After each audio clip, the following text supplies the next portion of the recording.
Top quality और consistent performance के लिए सिर्फ सिल्वर पंप नाम याद रखना। નમસ્કાર, દસ સુધીના તમામ મહત્વપૂર્ણ સમાચારો સાથે હું છું જયેશ। સૌપ્રથમ ગાંધીનગરનું રૂખ કરીશું કે જ્યાં પાર્લામેન્ટરી બોર્ડની બેઠકની થઈ ગઈ છે શરૂઆત અને મુખ્યપ્રધાન પણ તેમાં ઉપસ્થિત રહેશે। સી આર પાટીલની અધ્યક્ષતામાં બેઠકનું આયોજન છે। આપણે જણાવ્યું કે બોર્ડના સભ્યો, પ્રભારી નિરીક્ષક આ બેઠકની અંદર ઉપસ્થિત છે। જૂનાગઢ મહાનગરપાલિકા અને 66 નગરપાલિકા અંગે ચર્ચા થશે। ગાંધીનગર અને જૂનાગઢના હોદ્દેદારોના નામને લઈને પણ આ બેઠક ઘણી મહત્વપૂર્ણ બની થશે, કારણ કે નામ નક્કી થવાના છે। અન્ય નગરપાલિકા આ ઉપરાંત તાલુકા અને જિલ્લા પંચાયતના પ્રમુખોના નામ પણ નક્કી થવાના છે। બેઠકમાં જૂનાગઢ મહાનગરપાલિકાના હોદ્દેદારોના નામ નક્કી થઈ શકે છે।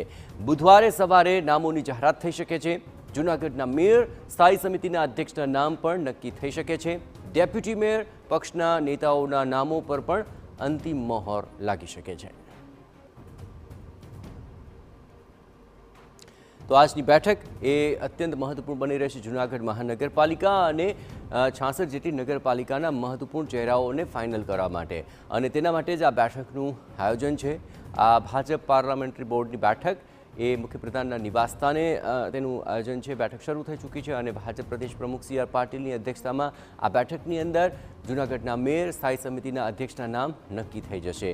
બોર્ડના સભ્યો, પ્રભારી નિરીક્ષક બેઠકમાં ઉપસ્થિત છે। આ ઉપરાંત જૂનાગઢ મહાનગરપાલિકા, 66 નગરપાલિકા તેને લઈને તમામ મુદ્દે મહત્વપૂર્ણ ચર્ચા, પરંતુ હોદ્દેદારોના નામોને લઈને બેઠક મહત્વપૂર્ણ।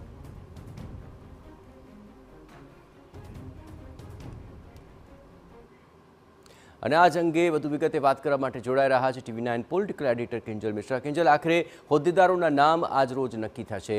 સ્વાભાવિક છે કે આખરે પરિણામો જે આશાસ્પદ આવ્યા છે તેને બાદ હવે કોના ચહેરા પર અંતિમ મહોર લાગે છે તે અત્યંત મહત્વપૂર્ણ બની રહેશે। કઈ રીતે આખરી આ પ્રક્રિયાનું ત્યાં વહન થશે અને કયા એવા મહત્વપૂર્ણ નામો છે કે જેની પર અંતિમ મહોર લાગી શકે તેમ છે? કિંજલ,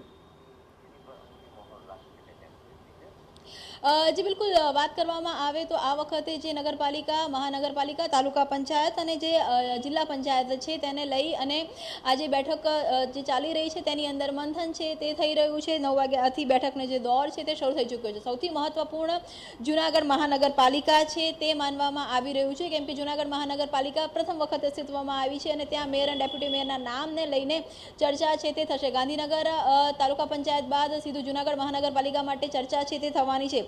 જૂનાગઢની જો વાત કરવામાં આવે તો જે દાવેદારોના નામની વાત કરવામાં આવી રહી છે તેની અંદર મનન અભાણી, શૈલેષ દવે, પલ્લવી ઠાકર આ જે 3 નામો છે તે અગ્રિમતાથી ચાલી રહ્યા છે। જ્યારે ડેપ્યુટી મેયરના દાવેદાર તરીકેની જો વાત કરવામાં આવે તો ધર્મેશ પોશિયા, સંજય ધોરાજી, સુભાષ રાદડિયા આ જે 3 નામો છે તે ચાલી રહ્યા છે। સ્ટેન્ડિંગ કમિટીના ચેરમેન તરીકેની વાત કરવામાં આવે તો બાલા રાડા, સંજય માણવર છે આ લોકોની દાવેદારી છે તે જોવા મળી રહી છે। અને સામાન્ય જે પદ છે મેયર એટલે સ્વાભાવિક રીતે કે પાટીદાર સમાજ છે તેને પ્રભુત્વ મળે તે પ્રકારની પણ અત્યારે પ્રબળ શક્યતાઓ છે તે જોવા મળી રહી છે। જૂનાગઢ મહાનગરપાલિકા બાદ જે 66 નગરપાલિકાઓ છે તેમના જે પ્રમુખ છે તેને લઈને પણ જે નામ છે તેની નક્કી કરવામાં આવશે। ખાસ કરીને અનેક જગ્યા પર જ્યાં મહિલા અનામત છે ત્યાં મહિલા ચહેરાઓને આમાં પણ જે જાતિગત સમીકરણો છે તેને ધ્યાનમાં રાખવામાં આવશે। તેની સાથે જ મહિલા અનામતની સાથે કે જ્યાં રિઝર્વેશન હોય છે, રિઝર્વેશનની અંદર આ વખતે કયા સમુદાયનું રિઝર્વેશન છે તેની પર જે ધ્યાન છે તે આપવામાં આવશે। પરંતુ સૌથી મહત્વની વાત એ છે કે આજે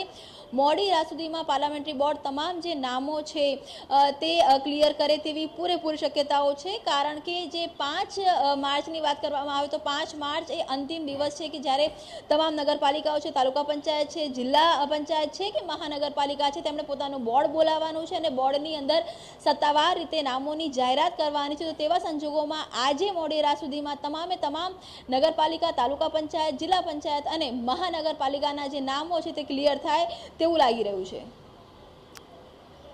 આભાર કિંજલ, તમામ ગતિવિધિઓ પર આપ નજર રાખते રહેજો। તો આખરે આ નામોને લઈને ચર્ચા અને હવે બુધવાર સવાર સુધીમાં તમામ નામોની સ્પષ્ટ રીતે જાહેરાત થઈ શકે છે। આજની આ બેઠકમાં આ તમામ નામોને લઈને વિશેષ મંથન હાથ ધરાઈ રહ્યું છે।